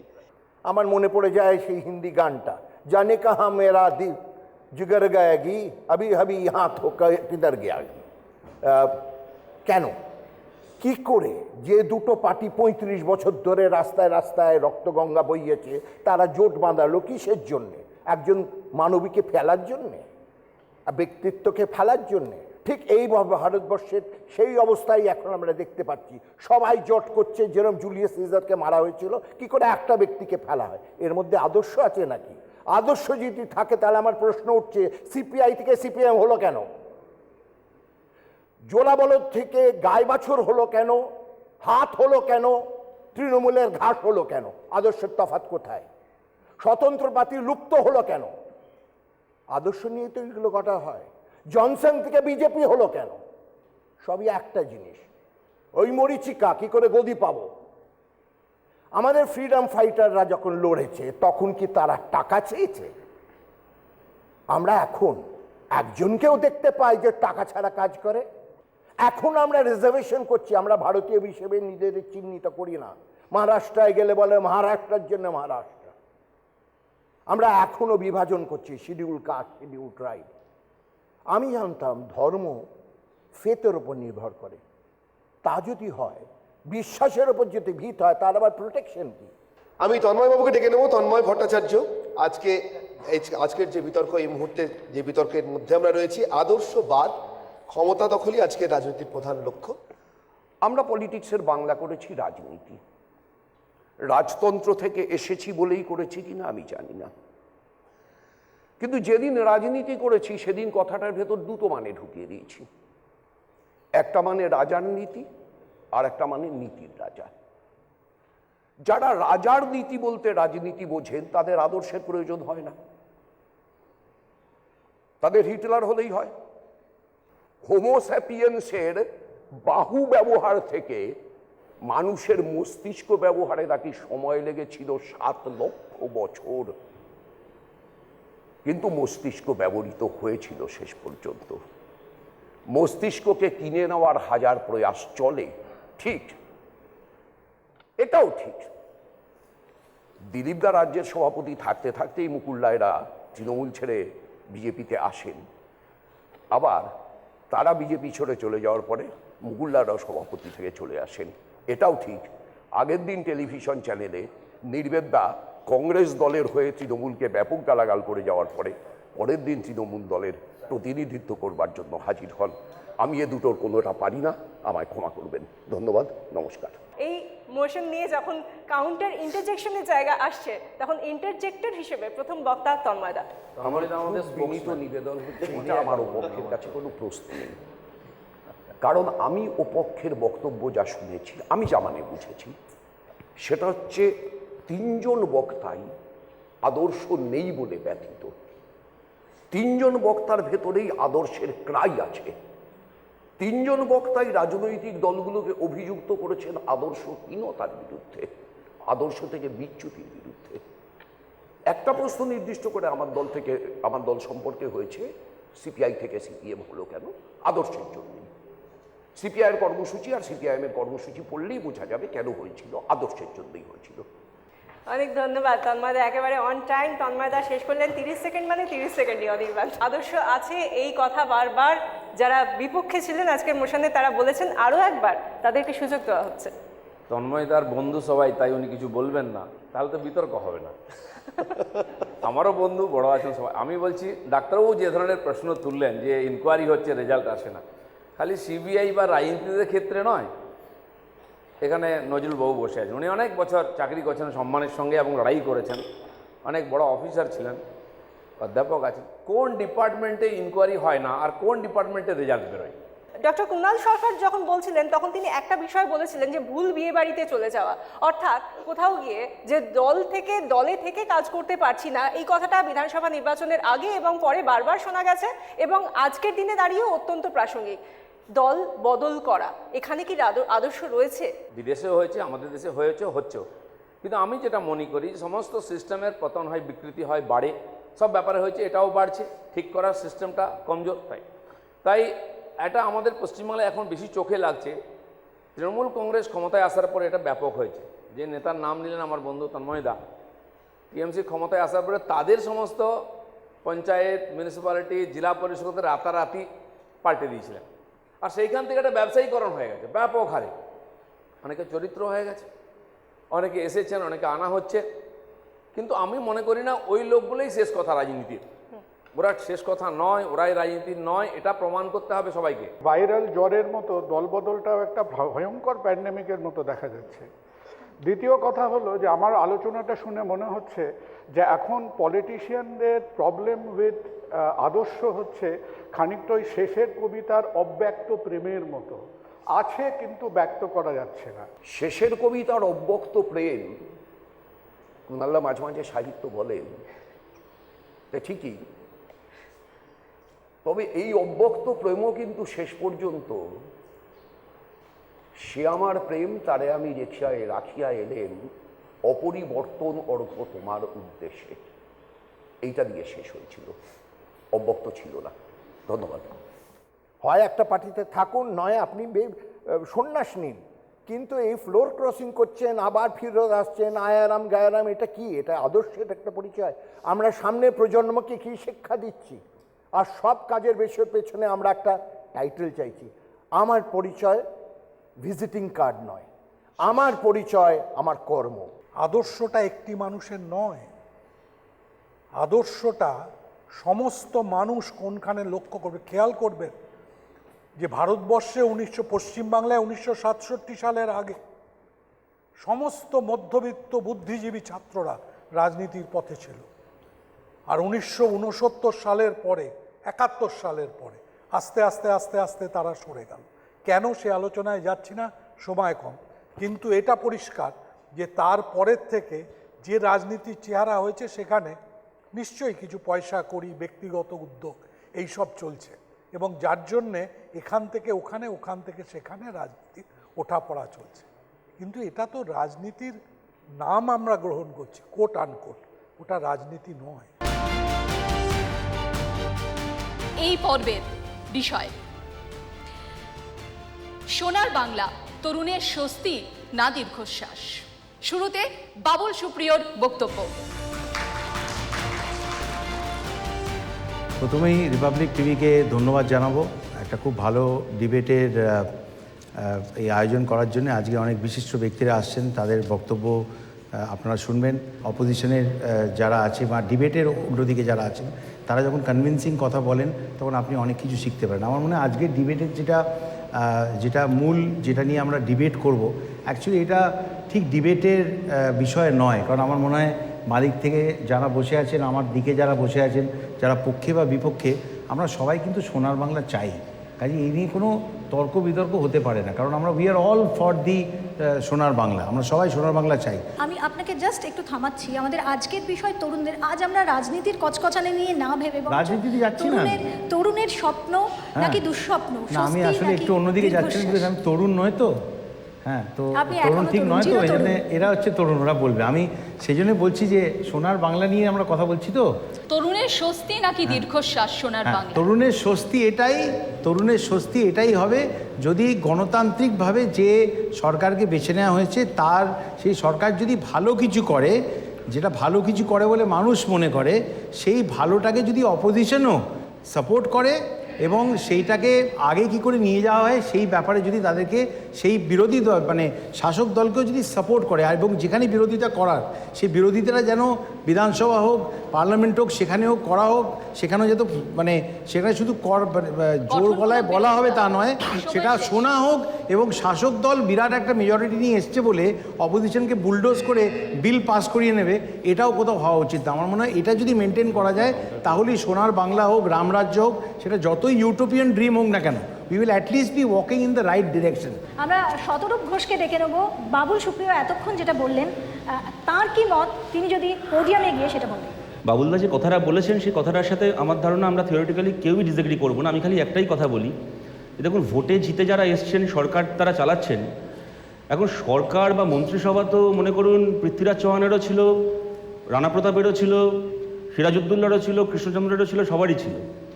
এখন ব্যাপারটা হচ্ছে আমরা এই ইলেকট্রাল পলিটিক্স বলতে বুঝি কেউ ভোটে জিতে আসা আর যুদ্ধে জিতে আসার মধ্যে তফাৎ আছে। যুদ্ধে জিতে আসলে যতদিন আপনি ক্ষমতায় থাকবেন কাউকে উত্তর দিতে হয় না, আপনি যা ভালো মনে করবেন আপনি তাই করতে পারেন। Victory in a war gives you that right. কিন্তু আপনি যদি ভোটে জিতে আসেন তার মানে খালি ভোটে জেতা নয়, জেতার পরের 5 বছরও আপনাকে উত্তর দিতে দিতেই এগোতে হবে। উত্তরবিহীন, প্রশ্নবিহীন আনুগত্য অপোজিশনের কাছ থেকে আশা করা যায় না। তো টেট এসএসসির রিক্রুটমেন্ট মানে টিচার রিক্রুটমেন্ট স্ক্যাম, আমি একটা উদাহরণ হিসেবেই বলছি। টিচার রিক্রুটমেন্টের নামে একটা স্ক্যাম চলছে মানে খালি এই নয় যে কিছু ন্যায্য পরীক্ষার্থী বা চাকরি প্রার্থী তারা ডিপ্রাইভড হচ্ছেন।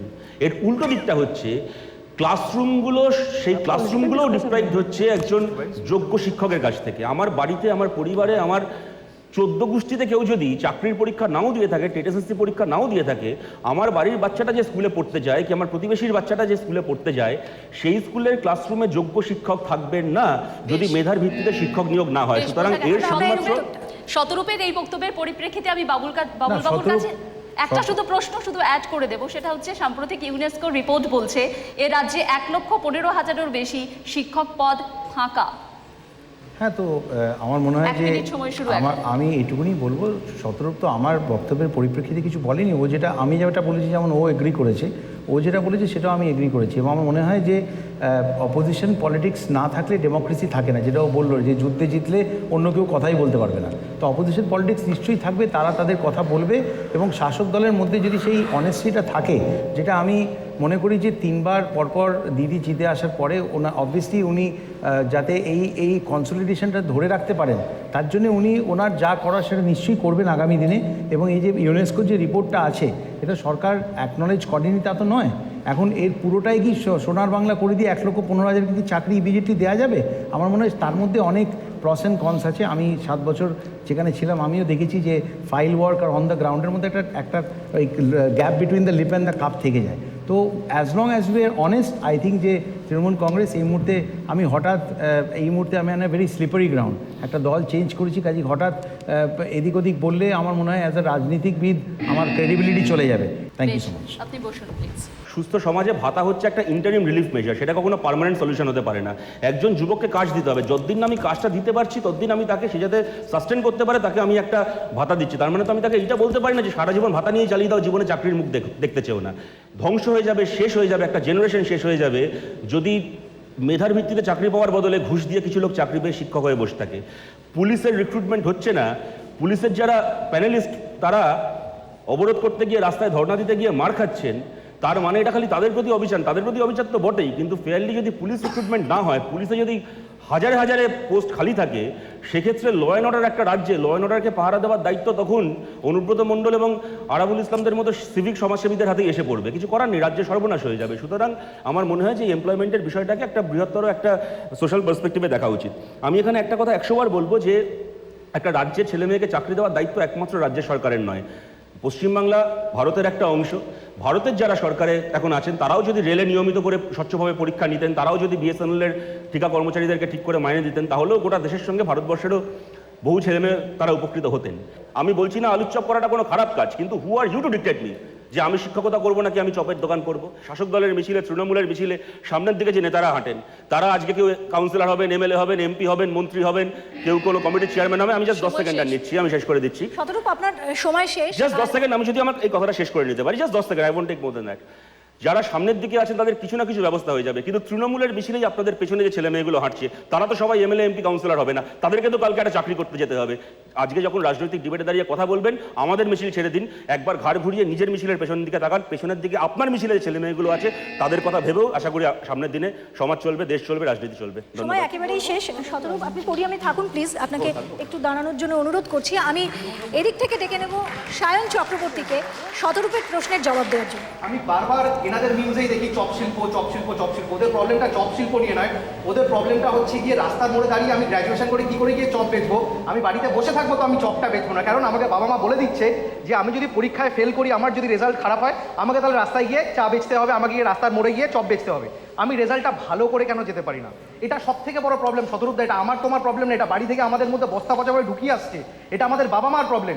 যদি আজকে থেকে বাবা মা বলতে শুরু করে যে আজকে তুমি চপ বেচো, এরমভাবে চপ বেচো যে যাতে তুমি 2000 চপ তুমি দিনে বেচতে পারো আর মাসের শেষে তোমার 1 লাখ টাকা আয় হয়, যেটা 3 মাসের সরকারি চাকরির মায়না। জব সিকার্স তো হয়েই যাচ্ছে, জব ক্রিয়েটার্স কারা হবে? তোমরা বলে যাচ্ছ লাইনের পেছনে যারা দাঁড়িয়ে আছে, তোমাদের লাইনের পেছনে কারো দাঁড়ায় না? তোমাদের লাইনের পেছনে চাকরিগুলো কি? তোমরা ভিডিওর ছবি দাও না? আমি চপ বানিয়ে মিলিয়ন হতে পারি, কিন্তু আমার পাড়ার স্কুলের ক্লাসরুমের শিক্ষকও দরকার, তার কোনো উত্তর আপনি দিচ্ছেন না, প্রথম কথা। দ্বিতীয় কথা হচ্ছে, আমি আবার বলছি ডেমোক্রেটিক চয়েস, আমি চপ বিক্রি করবো নাকি আমি স্টার্ট আপ করবো, that will be decided by me, not by the government, not by the chief minister. এই সরকার 300টা ভোট জিততে পারে, তাহলেও কি এটা এই সরকারের নৈতিক জয়? কি নৈতিক জয় কথাটা উনি আমাদের চিনিয়েছিলেন, তাহলে সেটা এই সরকারের কাছে একটা খুব বিরাট মোরাল ভিক্টরি হওয়া উচিত কিনা সেটা আপনারাই একটু ভেবে দেখুন। এটাই তো প্রবলেম। তুমি আমার ওঠার আগে যে কথা বলে বাঙালি ব্যবসা করে না, আমি বললাম কে বলেছে বাঙালি ব্যবসা করে না? কোন গীতা, কোন কোরআন, কোন গুরু গ্রন্থ সাহিবে লেখা আছে বাঙালি ব্যবসা করে না? আজকে বড় বাজারে গিয়ে যখন আমরা দাঁড়াই আমাদেরকে বলা হয় বাঙালি ব্যবসা করে না, তুই বাঙালি বিজনেস কেসে করেগা। কেন? চন্দ্রশেখর ঘোষ বাঙালি না, অঞ্জন চ্যাটার্জি বাঙালি না। শতরূপ দেখে যেটা একটা কথা বলবো, যে এই চপ শিল্প যে কথাটা I had to elaborate, dignity of লেবারটা কোথায়? আমি বিদেশ থেকে রাষ্ট্রবিজ্ঞান নিয়ে পড়াশুনো করে এসে বাসন ধুয়েছি গর্ব করে, অর্ডার করেছি, অর্ডার তুলেছি, প্লেট পরিষ্কার করেছি, কারণ ওটা আমার কাজ, আমার ভালো লাগছে। এই ডিগনিটি অফ লেবারটা কোথায়? কেন আমি তোমরা চপ শিল্প নিয়ে প্রচুর মিম করেছো, আমি একটা ছোট্ট অঙ্ক দিয়ে দিচ্ছি। যদি ভালো চপ বেচো, দিনে যদি 2000 চপ বেচতে পারো, পার চপের দাম যদি 5 টাকা হয়, দিনে 10,000 টাকা, মাসের শেষে 3 লাখ টাকায় গিয়ে দাঁড়ায়। F&B যদি একদম বেসিক হিসাব 50% মার্জিন ধরে রাখি, মাসের শেষে 1.5 লাখ টাকা তোমার হাতে থেকে কেউ নিতে পারছে না। এবার আপনাদের ওপরে আমি সেটা ছাড়লাম। আর এটা শুধু চপের কথা না, এটা ব্যবসার কথা। এটা চপের জায়গাটা পাইপ হতে পারে, পাইপের জায়গাটা জামা কাপড় হতে পারে, জামা কাপড়ের জায়গায় জুতো হতে পারে, জুতোর জায়গায় গাছ হতে পারে। এবার আপনাদের ওপর আমি ছাড়লাম, আপনারা বাড়িতে বসে ফেসবুকে রাজ্য সরকার, কেন্দ্রীয় সরকারকে গালাগাল করবেন যে চাকরি নেই, 200টা সিটের পেছনেই দৌড়াবেন, নাকি আপনার জন্য আরো 10টা ছেলে চাকরি পাবে আর তার বাড়িতে খাওয়ার যাবে, আপনি সেটা ডিসাইড করুন। ইউথকে সামনে আনো, this is the backbone of the nation. Right. এরকম কনফারেন্সের পর কনফারেন্স হবে, রেজাল্ট কিছু আসবে না। একদমই সায়ন, রাইট সায়ন। কিন্তু সেই ইউথকে সামনে আনার প্রশ্নে যখন MA পাস করে চা বিক্রি করতে হয় কোনো যুবতীকে, তখন কি এই বাস্তব চিত্রটা খুব উজ্জ্বলভাবে আমাদের সামনে উঠে আসে না? প্রথম কথা হলো, চপ যে কোনো শিল্প হতে পারে সেটা তো আমি প্রথমে বিশ্বাস করি না। এটা কোনো শিল্প হতে পারে, আর শিল্প করতে গেলে কিছু এনভায়রনমেন্টের দরকার, সেই ইনফ্রাস্ট্রাকচার তৈরি করতে হবে প্রথমে, তারপরে আমরা শিল্প নিয়ে কথা বলবো। কারণ আমি শিল্পী হিসেবে আমার প্রথম মনে হয় যে যারা আমরা ক্রমশ এইভাবে ডাইভার্ট করে দিই আমাদের সাবজেক্টগুলোকে, যে চপ শিল্প হয়ে যাবে, তুমি কিছু না পেলে অমুকটা গিয়ে করো, তার জন্য তাকে তো একটা জায়গা তৈরি করে দিতে হবে। তো ব্যাঙ্গালোরের CM এর সঙ্গে মিটিং করলাম, আমি বললাম যে স্যার আপনার এখানে কত বাঙালি আছেন? বললো হিসাব অনুযায়ী 15 লক্ষ বাঙালি ব্যাঙ্গালোরে, কর্ণাটকে থাকেন। তাই বললাম যে সেই 15 লক্ষ কি 10 লক্ষ কর্ণাটকের লোক কি আমাদের পশ্চিমবঙ্গে থাকেন না। আমি সারা ভারতবর্ষ ঘুরে বেড়াই, আজকে বম্বে থেকে শুরু করে, গুজরাট থেকে শুরু করে, চেন্নাই থেকে শুরু করে, ওড়িশা, বিহার, উত্তরপ্রদেশ, চারিদিকে বাঙালি থাকেন, বা তারা আমাদের এখানে কতজন থাকেন? তো এটা একদম স্পষ্ট। আমরা যে আজকে আলোচনা করছি যে আমাদের বাংলার যে তরুণ, তারা কি স্বস্তিতে আছে, না তারা রোজ দীর্ঘশ্বাস ফেলে রাত্রিবেলা ঘুমোতে যায় আর সকালবেলা দীর্ঘশ্বাস নিয়ে ঘুমোতে ওঠে? সায়নের মতো কয়েকজন বাচ্চা ছেলে যদি আগামীকালে আরো চপ শিল্প, সিঙ্গারা শিল্প, ধোসা শিল্প, ইডলি শিল্প নিয়ে আসেন, আমি আন্তরিকভাবে শুভেচ্ছা জানাবো। মানে আমি যা প্রবলেমটা বলছি, হিরণদা ঠিক সেই জিনিসগুলোই প্রুভ করছে। আমার মনে হয় ডিবেটের কোনো মানেও হয়। Dignity of labour, dignity of labour, dignity of labour, এই 3টে কথা আমি 3বার করে বললাম, আর হিরণদার মাথায় সেটা ঢুকলো না। হিরণদা, ডিগনিটি অফ লেবার মানে আমি চপের জায়গায় কালকে জামাও বেচতে পারি, জামার জায়গায় কালকে লোহাও বেচতে পারি। একটা ফ্যাক্টরি, মানে আমাদের একটা ইমেজ কি হয়ে গেছে বলতো? BMW থেকে টাই, সাদা জামা কাপড় পরে একটা কাচের ঘরে না ঢুকলে ওটা ব্যবসা না।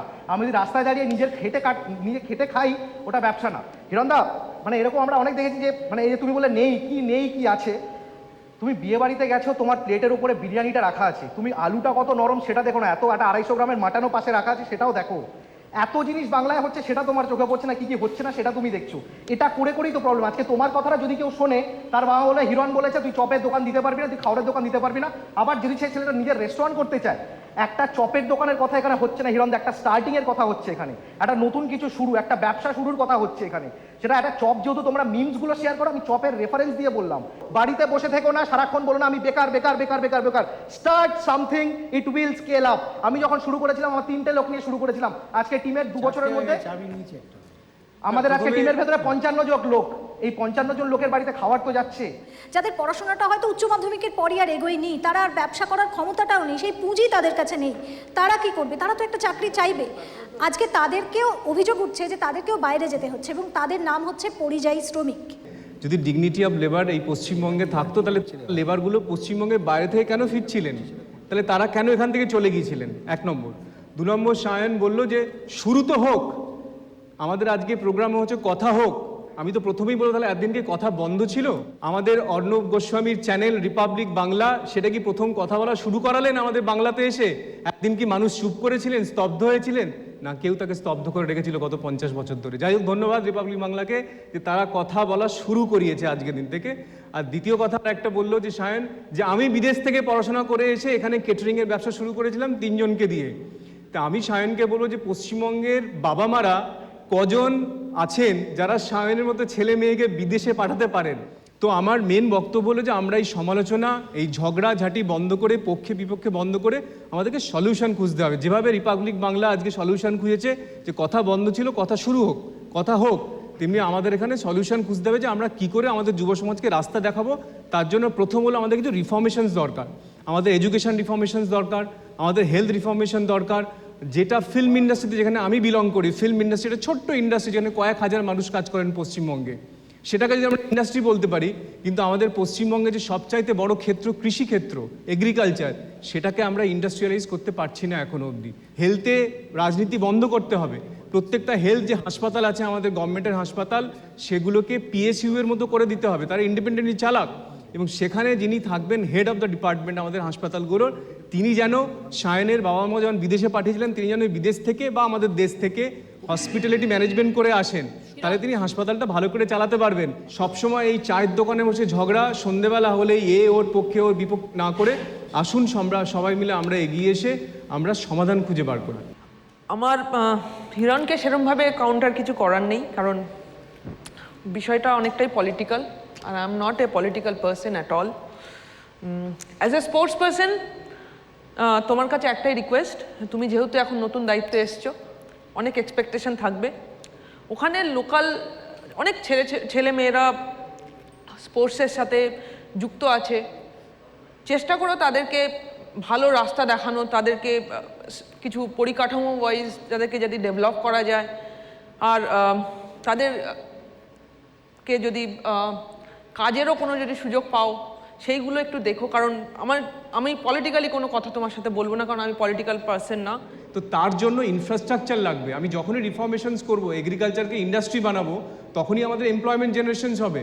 তখন সেই বাবা মা তার ছেলে মেয়েকে পড়ানোর পরেও তাকে ক্রিকেট খেলার জন্য অ্যাফোর্ড করতে পারবে। তাকে বলবে যাও তুমি স্টেডিয়ামে যাও। আমি খড়গপুর স্টেডিয়ামে গেছি, গিয়ে আমি কোচের সঙ্গে আলোচনা করে, যে তিনি বলছেন, আমাকে দেখালেন যে বাচ্চাগুলো ক্রিকেট খেলে, একটার জুতো ছিঁড়ে গেছে, একটা জুতো সেলাই করে পরিয়েছেন।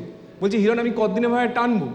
পরিকাঠামো দিয়ে যেটা হিরণ বলছিলেন যে পরিকাঠামো নেই, হয়তো সেই সময় ছিল না, কিন্তু আজকের দিনে বিসিসিআই বা ক্রিকেট অ্যাসোসিয়েশন অফ বেঙ্গল যেভাবে গ্রাম থেকে গ্রামান্তরে স্পোর্টস, পার্টিকুলারলি ক্রিকেট, আমি যেহেতু ক্রিকেটের সাথে যুক্ত আছি বলে বলছি, যেভাবে পরিকাঠামো ইমপ্রুভ করেছে, আমার মনে হয় না ভারতবর্ষে অন্য কোনো স্পোর্টসের এত ভালো ইনফ্রাস্ট্রাকচার আছে। আপনি যাদের কথা বলছেন, যারা আসছেন তরুণ প্রজন্মের খেলোয়াড়, তাদের কাছে কি স্বস্তি নাকি তাদের দীর্ঘশ্বাস ফেলতে হচ্ছে? কেন দীর্ঘশ্বাস ফেলবে বলো তো? স্পোর্টস তো কখনো কাউকে দীর্ঘশ্বাস ফেলতে শেখায় না। স্পোর্টস তৈরি করে প্লেয়ারদেরকে মেন্টালিটি, শেখায় না, সুযোগ শেখায়। সুযোগ তো সবসময় আছে, সুযোগ তো থাকবেই, তোমাকে তৈরি করে নিতে হবে। আমাদেরকে কেউ সুযোগ দেয়নি, আমাদেরকে কেউ প্ল্যাটফর্ম তৈরি করে দেয়নি, তোমাকে প্ল্যাটফর্ম কেউ তৈরি করে দেবে না, মা বাবারাও দেয় না বাড়িতে, তোমাকেও জায়গা বানিয়ে নিতে হয় বাড়িতে। সেম থিং, তুমি যেখানেই যাবে, যে কাজটাই করো না কেন, ডিটারমিনেশন, ডেডিকেশন অ্যান্ড ডিসিপ্লিন সবসময় সব জায়গাতে লাগে। যে কোনো জিনিসে রাষ্ট্রের একটা ভূমিকা থাকে। ফর এক্সাম্পল ধরুন ঝুলন গোস্বামী ক্রিকেটার, তিনি যখন ক্রিকেট খেলবেন, রাষ্ট্রের ভূমিকাও কিন্তু এটাও থাকবে যে ক্রিকেট ময়দানে ক্রিকেটটা আয়োজন করার। যারা যারা চাকরি পাচ্ছেন না বা যারা যারা চাকরির জন্য যাচ্ছেন, তাদের চাকরির স্কোপটা করে দেওয়াটা কিন্তু রাষ্ট্রের দরকার। আপনারা চিন্তা করে দেখুন তো, পশ্চিমবাংলাতে 10 বছরের আমি পরিসংখ্যান কিছু তুলে ধরছি আপনাদের সামনে। পরীক্ষা কবার হয়েছে, রিক্রুটমেন্ট প্রসেসে আমি পরীক্ষা দিতে গেলাম, 25 লক্ষ পরীক্ষার্থী, পরীক্ষার হল থেকে আমি বেরোলাম, পরীক্ষার হল থেকে বেরিয়ে যখন বাইরে আসছি, দেখছি প্রত্যেকটা মিডিয়া চ্যানেলে দেখাচ্ছে প্রশ্নপত্র ফাঁস। তাহলে যে ছেলেটা পড়াশোনা করে, লিখে পড়ে সব কিছু করে খেটে পরীক্ষা দিতে গেল, সে আগেই দেখে নিল প্রশ্ন লিক আউট হয়ে গেছে। তাহলে তার মনের অবস্থাটা কোথায় যাবে? সে কম্পিটিশানে কি লড়বে আর সে কি করবে? এটা তো একটা বড় প্রশ্ন। এই মুহূর্তে একটু নিউট্রালি কথা বলতে চাই, কিন্তু আমি মনে করি যে যেখানে সরকার একটা বিরাট বড় বিপুল জনসমর্থন নিয়ে এসছে, সেখানে বিরোধীদের যে প্রশ্ন তার লেজিটিমেট জবাব দিতে হবে, এবং তারা যখন তোমাকে আয়না দেখাচ্ছে সেটাকে বুলডোজ না করে সে আয়নায় প্রকৃত পিকচার, কিন্তু যেমন বললাম আজকে আমি অনেক কিছু জানতাম না, আমি কিন্তু অনেক কিছু I am going back a much more enlighten person. ওদের বক্তব্যের সাথে I don't differ too much. আমার খালি একটা জিনিসই মনে হচ্ছে যে আমরা বলতে চাইছি সরকারের কি করণীয়, ওরা বলছে সরকারকে বাদ দাও, জনগণের কি করণীয়। এই জায়গাতেই একটা ফান্ডামেন্টাল কন্ট্রাডিকশন হচ্ছে। এর বাইরে কিন্তু সায়ন যা বলছে তার সাথে আমাদের ডিসএগ্রিমেন্ট নেই। চাকরি না পেয়ে হতাশ হয়ে আত্মহত্যা করার থেকে সবসময় স্টার্ট আপ করার চেষ্টা করা ভালো। এই প্রশ্ন তো আমি সায়নের সাথে একমত এখানে, কিন্তু প্রশ্নটা হচ্ছে যে can you exempt the government from its responsibility? ভোটে আসার আগে তো কেউ বলে না, ভোটে আসার আগে তো কোনো সরকার বলেনি যে আমি ভোটে জেতার পরে তোমাদেরকে থ্যাংক ইউ ভেরি মাচ বলে বাড়ি চলে যাবো, তারপর তোমরা তোমাদের মতো করে দেখে নেবে তোমরা কীভাবে স্টার্ট আপ করো, কীভাবে জীবন চালাও। এইটা বলে তো কোনো সরকার নির্বাচিত হয় না। এক, দ্বিতীয় কথা হচ্ছে, আমি যেটা এর আগেও বলার চেষ্টা করলাম, হয়তো আমি আমার কথাটাকে বোঝাতে পারিনি, সেটা হচ্ছে যে এইটা শুধুমাত্র কিছু লোকের চাকরি পাওয়া না পাওয়ার প্রশ্ন নয়। আমি ধরে নিচ্ছি আজকে যদি পশ্চিমবাংলায় 100 জন জব সিকিং ক্যান্ডিডেট থেকে থাকে, যারা কিনা who are seeking jobs in through SSC, আমি ধরে নিচ্ছি 100 জনই আগামী দিনে স্টার্ট আপ করবে এবং সায়ন বা সায়নের থেকেও বেশি সাকসেসফুল হবে। All the best to all of them. কিন্তু সেক্ষেত্রে প্রশ্নটা হচ্ছে স্কুলগুলোতে ওই যে 100 জন শিক্ষকের শূন্যপদ, সেই শূন্যপদে গিয়ে বাচ্চাগুলোকে কারা পড়াশুনো করাবে? কথা হচ্ছে চোখে চোখ রেখে কথা হচ্ছে সেদিন থেকে যেদিন থেকে রিপাবলিক বাংলা আত্মপ্রকাশ করেছে। কখনো কথার লড়াই বেড়েছে, কখনো কথাই হাতিয়ার হয়ে উঠেছে, কখনো কথা খুব সহজলভ্য হয়ে গেছে। এবং সেই আলোচনা নিয়েই আপনাদের সঙ্গে রয়েছি আমি সমাদৃতা এবং আমি ময়ূক, এবং তার পাশাপাশি রয়েছে আরও অনেক বক্তা, এবং তার মধ্যে থেকে সত্যজিৎ রায় থাকবে না এরকমটা হতে পারে না। ভাষা এমন কথা বলে বোঝে রে সকলে, উঁচা নিচা ছোট বড় সমান। ট্রোলিং এমন একটা জায়গায় চলে গিয়েছে, আমরা দেখতে পাচ্ছি যে বিভিন্ন সময় কোথাও গিয়ে ব্যক্তি পরিসরে আক্রমণ চলছে। এটা কি কোনো এরকম কারণে ময়ূক যে সহজলভ্য হয়ে গেছে মানুষ? সমালোচনার জায়গাগুলো একটা সময় খুব কম ছিল। আমরা সোশ্যাল মিডিয়ার পূর্ববর্তী জমানায় আমাদের সাথে যারা বক্তা আছেন তারা যেরকম একটা নিজস্ব মতামত দেবেন, ঠিক সেরকমভাবে এর আগে অনেক সেলিব্রিটিকে আমরা দেখেছি, অনেক তারকাকে দেখেছি, অনেক রাজনীতিবিদকে দেখেছি। সমাদৃতা, তোমার মনে থাকবে যে একটা প্রতিক্রিয়ার জন্য কতটা মাইল হাঁটলে পরে একটি প্রতিক্রিয়া পাওয়া যায়। আমরা দেখেছি how many Miles a man or a reporter have to walk. প্রথম বক্তা বলছে তাকে ডেকে নেওয়া যাক, যে বেশ সোশ্যাল মিডিয়ায় তুফান ফেলে দিয়েছে একটা ছোট্ট ভিডিও বানিয়ে। সায়ন ঘোষ, সায়ন, প্রথমেই তোমাকে ডেকে নেব। এবং সায়নকে অনেকে বলে চলতা ফিরতা রাইফেল, কখন কোথায় গুলিবর্ষণ হয়ে যায় না। আমি রাইফেলও নই, পিস্তলও নই, আমি একজন কমেডিয়ান। আর এক্ষেত্রে আমি সবার আগে একটা কথা বলতে চাই, যেরকম একজন কবির রাইট রয়েছে যে কোনো বিষয় নিয়ে কবিতা লেখার, যেরকম একজন ফিল্ম মেকারের রাইট রয়েছে যে কোনো বিষয় নিয়ে সিনেমা বানানোর, যেরকম একজন সাহিত্যিকের রাইট রয়েছে যে কোনো সাবজেক্ট বা যে কোনো বিষয়কে তার সাহিত্যে ইনকর্পোরেট করার, সেরকম কমেডিয়ান হিসেবে আমারও সেই রাইটটা রয়েছে যে কোনো বিষয় নিয়ে মজা করার। সেটা হতে পারে খুব খারাপ, সেটা হতে পারে খুব বেদনাদায়ক, কারণ সেভাবেই ডার্ক হিউমার এসছে। আমাদের আগের প্রজন্মের একটা প্রবলেম হচ্ছে যে অতীতের উদাহরণ দিয়ে আমরা বর্তমানকে ছোট করি। আমাদের সময় এটা হতো, আমাদের সময় ওটা হতো, আমাদের সময় অমুক মানুষরা অমুক কিছু লিখে গেছেন করে আমরা এই সময় যারা যারা ক্রিয়েট করছে তাদেরকে ছোট করি। এবার ভাবতে হবে যাদের নিয়ে আমরা উদাহরণ দিচ্ছি তারা যদি এই সময় বেঁচে থাকতেন তারা কিন্তু এই মিডিয়ামগুলোকে ব্যবহার করতেন। সুকুমার রায় বেঁচে থাকলে আমার মনে হয় উনি মিম বানাতেন। কালীপ্রসন্ন সিংহ বেঁচে থাকলে উনি এখন ফেসবুকে লেখালেখি করতেন। বা কে বলতে পারে যে রবীন্দ্রনাথ বেঁচে থাকলে উনি ইউটিউব ভিডিও বানাতেন না? যেহেতু রবীন্দ্রনাথ সায়নের সময় শেষ হয়ে গেছে, আমরা বিপক্ষের বক্তাকে বলবো, কিন্তু আমি যাওয়ার আগে ময়ূক, আমার সায়নের কাছে একটা কথা ভীষণ জানতে ইচ্ছা করছে যে ঠিক আছে আমি ট্রোল হচ্ছে, আমি মজা করছি, এটাও ট্রোল আমি বলছিলাম, এটা রাবীন্দ্রিক ট্রোল। না সে তো ঠিক আছে, আমি বলছি মজা করার কথা তুমি প্রথমে শুরু করলে। মজা যদি কখনো কারোর জন্য খুব কঠিন কোনো একটা পরিস্থিতি তৈরি করে দেয়। একটা কথা আছে, joke is always funny until it's coming to you. মানে আমি যতক্ষণ ময়ূকদাকে নিয়ে মজা করবো তুমি হাসবে। সময় কি বিষয়টা মজার মধ্যে থাকছে? অফকোর্স মজার মধ্যে থাকছে, সেটা কে ডিসাইড করবে? যদি ব্যক্তিগত আক্রমণ হয় আমি বলছি সাপোর্ট করি না। এইটার বিচারটা কে করবে? সায়ন ঘোষ? আমি বলছি এই বিষয়টা নিয়ে সায়ন আমি গো অ্যান্ড স্ট্যাচু খেলছিলাম, তুমি এখন স্ট্যাচু হও, কারণ কি এই মুহূর্তে আরেকজন যে বক্তা আছেন, আমি ট্রোল করছি না তোমায়, না করো, আমি সাপোর্ট করছি। আরেকজন যে বক্তা আছেন সুজয় প্রসাদ চট্টোপাধ্যায়, মানে কবি খুশি তো আছে কিন্তু কবি গমও থাকে, এটা মানো। একদম ও একটা রাইটস নিয়ে কথা বলেছে। আই এম সরি, আমি আইনের পরিভাষা জানি না এই ক্ষেত্রে। I don't have much data or knowledge about the legalities of addressing this kind of right that you're talking about, especially the artistic rights, কারণ ব্যাপারটা এখনো খুব ধোঁয়াশার মধ্যে রয়েছে। আসলে কথাটা সেটা নয়, কথাটা সেটা হচ্ছে যে আমরা সোশ্যাল মিডিয়ার হাইজিনটা ভুলে গেছি। তো সেই হাইজিনটা যদি আমরা ভুলে যাই তাহলে অসুবিধাটা হয়, এবং সেক্ষেত্রে কি হয়, আমি কেমন ধরনের পোশাক পরবো, আমাকে কোন পোশাকে যথেষ্ট ম্যাস্কুলিন লাগে, বা কোন চরিত্রে অভিনয় করলে আমি আরেকটু আলফা মেল হয়ে উঠতে পারবো, বা কোন পোশাক পরলে আমাকে ঋতুপর্ণ ঘোষের একটা মাঝারি রকমের ক্লোন লাগে। সেজন্য কি তুমি ট্রোল হয়েছো? হ্যাঁ হ্যাঁ, এখন আর ট্রোলিং এর পর্যায়ে ওটা নেই, ওটা এখন আমি জাস্ট ওটা একটু অক্সিজেন, আমি জাস্ট না ময়ূর, ওটা না এখন শ্বাস প্রশ্বাস। আমি জাস্ট আমি ওকেই করছি, তুমি থাকো প্লিজ।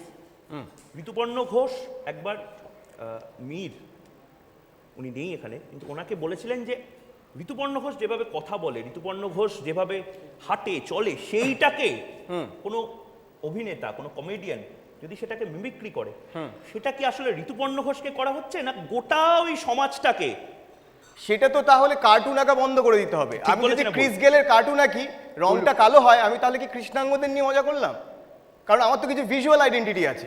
না, বিষয়টা কি জানিস তো, মানে আমি আসছি, না ধর যদি আমাকে সুজয় প্রসাদ চ্যাটার্জি, আমি আর নওশাদ পাশাপাশি দাঁড়িয়ে যদি কেউ টম এন্ড জেরি আঁকে, হ্যাঁ হ্যাঁ, ধর তুই আর নওশাদ, যদি নওশাদের কেউ কার্টুন আঁকে, তো আরো রোগা করে দেবে। না না, অফ কোর্স করে দিতে পারে, কঙ্কাল করে দিল।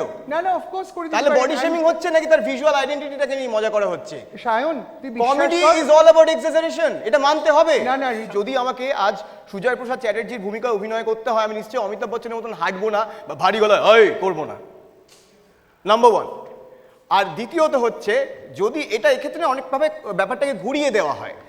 কিছুদিন আগে, মানে বেশ কয়েক বছর আগে, সুজয়দা একটা কমেন্ট করেছিলেন যে অন্য জেলার কিছু মানুষের ব্যাপারে, হ্যাঁ, এবং তাকে ভীষণভাবে ট্রোল ফেস করতে হয়। তো তখন কিন্তু এই ট্রোলটা ছিল একজন শিক্ষিত বাচিক শিল্পী যে একটা ক্লাসিস্ট কমেন্ট করেছে তার এগেনস্টে, কখনোই এলজিবিটি কমিউনিটির কোনো মানুষের এগেনস্টে নয়। ফলে এটাকে ঘুরিয়ে দিলে চলবে না। ও যে কথাটা বলল যে একজন শিক্ষিত বাচিক শিল্পী একজন ক্লাসিস্ট কমেন্ট করেছে, সেই কমেন্টটা নিয়ে আজও আমায় কথা শুনতে হয়, কারণ আমি যে পরিপ্রেক্ষিতে কথাটা বলেছি সেটাই কেউ বুঝতে পারে। এক্স্যাক্টলি।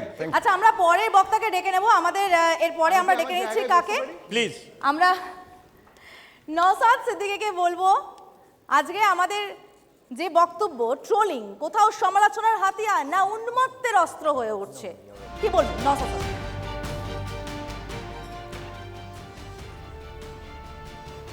প্রথমেই বলি, আপনাদের সাথে আমি সহমত নই। আজকে এই স্বাধীনতার এতদিন পরেও যাদের হাতে আপনারা যা শিক্ষা তুলে দেননি, পেপার পড়ার মতো উপযুক্ত করে দেননি, তারা কিন্তু এই ধরনের ভিডিও বানিয়ে 10 মিলিয়ন পার করে দিচ্ছে।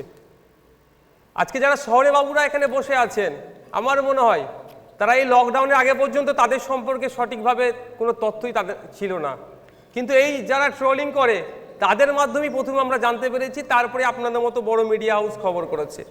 আজকে বাংলাদেশে যে ঘটনাটা ঘটেছিল, প্রথমে কিন্তু তারা ওই ইউটিউবারগুলোই তুলেছিল, তারপরে বড় বড় মিডিয়া হাউসগুলো রিপোর্ট করেছিল। আজকে ত্রিপুরাতে যে ঘটনাটা ঘটেছিল, কিন্তু দেখুন প্রথমে এই যারা ট্রোলিং করে বা এই ধরনের ইউটিউবাররা, তারা প্রথমে সমাজে নিয়ে আসে, তারপরে আমরা সেখান থেকে নিচ্ছি। সুতরাং যারা আমার বিপক্ষে টিমে যারা আছেন, তাদের কাছে আমি অনুরোধ করব, যারা ট্রোলিং করে বা এ করে তাদেরকে আরো উৎসাহিত করা দরকার। আপনি এই মঞ্চ থেকে দাঁড়িয়ে বলছেন যারা ট্রোলিং করে, আপনি নিজে শুনছেন তো, আপনি কি বলছেন? একদম একদম। আপনি এই মঞ্চ থেকে দাঁড়িয়ে বলছেন যারা ট্রোলিং করে তাদের আরো বেশি করে উৎসাহিত করা দরকার, এই জন্যই করা দরকার। তবে অবশ্যই একটা সীমা থাকা দরকার। নওশাদ সিদ্দিকী, আবার জিজ্ঞেস করছি, আপনি চোখে চোখ রেখে এই মঞ্চ থেকে বলছেন যারা ট্রোলিং করে তাদের আরো বেশি করে উৎসাহিত করা দরকার, তাদেরকে সাথে সাথে, তবে একটা নির্দিষ্ট সীমা রাখা দরকার, যে সীমা অতিক্রান্ত হলে তার ট্রোলিং এর দ্বারাই সমাজে হয়তো বিশৃঙ্খলা তৈরি হতে পারে। তার আগে পর্যন্ত তারা থাকুক, রূপা গঙ্গোপাধ্যায় আপনাকে বিচার করার জন্য বলছেন, আপনি ভয় পাবেন না, আপনাকে বলার জন্য বলছি। এবং রূপা গঙ্গোপাধ্যায়, আমাদের টপিকটা ছিল সমালোচনার হাতিয়ার না উন্মত্তের অস্ত্র, ট্রোল। নওশাদ ভাই এখানে বললেন যে ট্রোল যারা করেন তাদেরকে আরো এনকারেজ করা উচিত, তাদেরকে আরো উৎসাহিত করা উচিত, কি বলবেন? সোশ্যাল মিডিয়া সেটা তো আমারও স্পেস রে ভাই। আমার স্পেসে যদি আমি একটা কোনো বক্তব্য রাখি, আমি তো অনেক লোকের বক্তব্য দেখে যেটাতে আমি সহমত নই, কই আমি তো তার ঘাড়ের উপর লাফিয়ে লাফিয়ে থেকে গালাগালি দিতে যাই না। রূপাদি এইটা বলার লোভ আমি সামলাতে পারছি না। আপনার স্পেসটা কি বারান্দা নয় যেখানে আপনি একটা ময়না পাখি রেখেছেন, না আপনার কাপড় শুকাতে দিয়েছেন? সেটা হয়তো পাশের বাড়িতে সায়ন বলতেই পারে যে তুমি তোমার স্পেসে কি করছো। যার স্পেস বারান্দা নেই তার জন্য, যার স্পেস বারান্দা নেই, আমার অনেক বারান্দা আছে, যার স্পেস বারান্দা নেই, যার গাছ নেই, যার বাড়িতে গাছ দেখার লোক নেই, অন্য লোকের গাছের ছবি দেখে, অনেক মানুষ আজকে সোশ্যাল মিডিয়া চলে এসেছে এবং আসাই উচিত। উন্মত্ততার অস্ত্র হিসেবে কিছুতেই এটাকে ব্যবহার করা উচিত না। সমালোচনার হাতিয়ার ডেফিনেটলি কিছুটা ঠিক, কিন্তু আমি একটা উদাহরণ দিয়ে শেষ 30 সেকেন্ড। হ্যাঁ 30 সেকেন্ডই। টুইটারে যতটা শব্দে লেখেন ততটুকু। একটা ছোট কথা বলি, আমরা অনেক কিছু মিস করে গেছি জীবনে, যেটা আমরা শেখাতে পারিনি, সেখানেই হয়তো আমাদের কোথাও ভুল হয়ে গেছে। আরেকটা বড় মিস করে গেছি জীবনে, সেটা হচ্ছে সমাজ সচেতনতা। একজন মহিলাকে, আমার বয়স 55, পৃথিবীতে আমাকে যারা চেনে তারা সবাই জানে, না চিনলেও মোটামুটি মুখ থেকে বলা যায় বয়স 55। আমি একটা সামান্য শব্দ লিখেছিলাম, তাতে কোনো একটা নোংরা গালাগালি ছিল না, একটা বাজে কথা ছিল না, সেটা হয়তো কাউকে আঘাত করতে পারে। তার প্রত্যুত্তরে আমাকে শব্দ শুনতে হয়েছে, তাদের প্রোফাইল খুলে খুলে আমি দেখেছি তারা কারা, এমন কথাও লিখেছে চলছে এখনো, এমন কথাও লেখা হয়েছে এটাকে ট্রোল বলবেন, এটাকে কোন শিক্ষা বলবেন, এটা কোন সমাজ, এটা কি ইয়াং সমাজ, এই ইয়াং সমাজ যদি আমি তৈরি করে থাকি তাহলে তার জন্য আমিও দায়ী। শালীনতা বোধ যদি হারিয়ে ফেলি, দেখুন আমি প্রথমেই আমি বিছানা টেনে আনিনি, কিন্তু তা সত্ত্বেও আমাকে এরকম নোংরা শব্দ হয়েছে সোশ্যাল মিডিয়ায়। একদম বেশ, থ্যাংক ইউ সো মাচ। নওশাদে 1 মিনিট সময়। রূপাদির সাথে বা ওনার কমেন্টে এসে যারা এই ধরনের মন্তব্য করেছে তার সাথে আমি কোনোদিনই সহমত হতে পারবো না। কোনো রকমভাবেই সীমা লঙ্ঘনকারীদের পক্ষে আমি যেতে পারবো না। কিন্তু রূপাদির মতের সাথে তাদের অমিল থাকতেই পারে, তার মানে যে সে তার মতটা প্রকাশ করতে পারবে না, সেই স্বাধীনতাও কেড়ে নেওয়ার পক্ষে আমি নয়। কিন্তু সেই স্বাধীনতা প্রকাশ করুক, মত প্রকাশ করুক, অবশ্যই শব্দ চয়নটা ঠিকঠাক রাখা দরকার। কথা হচ্ছে এই যে মজা করার কথা সায়ন বলছেন, নওশাদ বলছেন গ্রামে প্রত্যন্ত জায়গায় কথা ছড়িয়ে দেওয়ার কথা, সেই জায়গায় এই সীমা রেখাটাকে ডিসাইড করবে, কে টানবে এই রেখাটা যেখান থেকে ব্যাপারটা শুধুই মজা থাকবে, অস্ত্র হয়ে উঠবে না কারোর জন্য। আমি তো খুব খুশি, আমার ন্যাশনাল ক্লেম টু ফেম হচ্ছে আমি মিম হয়ে গেছি। থ্যাংক গড আমি মিম হয়ে গেছি, আমার লাইফে আর কিছু ছিল না মিম হওয়ার থেকে। আমি এত কাজ, মানে কোথায় হিমাচলে গিয়ে কোন গ্লেশিয়ারটা গলছে, কোন এলিফেন্ট কল সকালবেলায় গিয়ে কোথায় শট নেবো, ওইসবের কথা কেউ আলোচনা, নোবডি ইজ ইন্টারেস্টেড। আমি কত সিনেমা বানাই on environment, on pollution, nobody is interested, কেউ আমাকে পাত্তাই দেয়নি। অ্যাটলিস্ট আমি এখন পাত্তা তো পেয়েছি, আমাকে নাগিন বলো, I have no problem, I am very happy, yes I am the nagin, rock it, okay, thank you. I do my Kundalini yoga and I am the Nagin energy, so be it. I'm here to protect the environment. আমাকে মিম বানাও, সেটা আমার কোনো আপত্তি নেই, but at least আপনারা আমার কথা জীবনে ওয়ার্ড এনভায়রনমেন্টালিস্ট শুনেছেন? কতজন এনভায়রনমেন্টাল ওয়ার্ডই জানে না। আজকেও আমার ওপরে হাসছে, ঠিক, আমার মনে রাগ নেই, আমার মনে খুশি। মেপে মেপে শব্দ চয়ন করেছে। উত্তরে প্রিয়দর্শিনী হাকিম,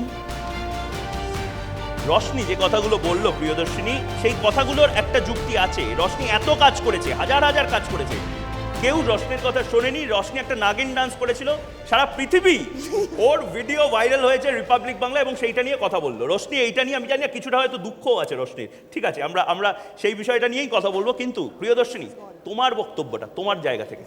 প্রিয়দর্শিনী হাকিম, রশনি যেটা বলেছে তার সাথে আমি একমত।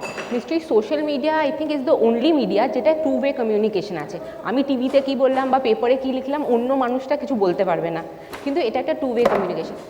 ইন দ্য সেম ওয়ে যেটা সায়ন বলল যে একটা কমেডিয়ানের পুরো ফ্রিডম আছে যে সে যে কোনো জিনিসের ওপর কমেডি করতে পারে।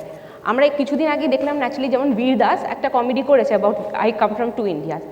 আমার প্রশ্ন হচ্ছে যে সেই ফ্রিডমটা তো থাকাই কথা, কারণ আমরা এমন একটা দেশ থেকে আসি যে দেশে আমাদের freedom of speech we enjoy.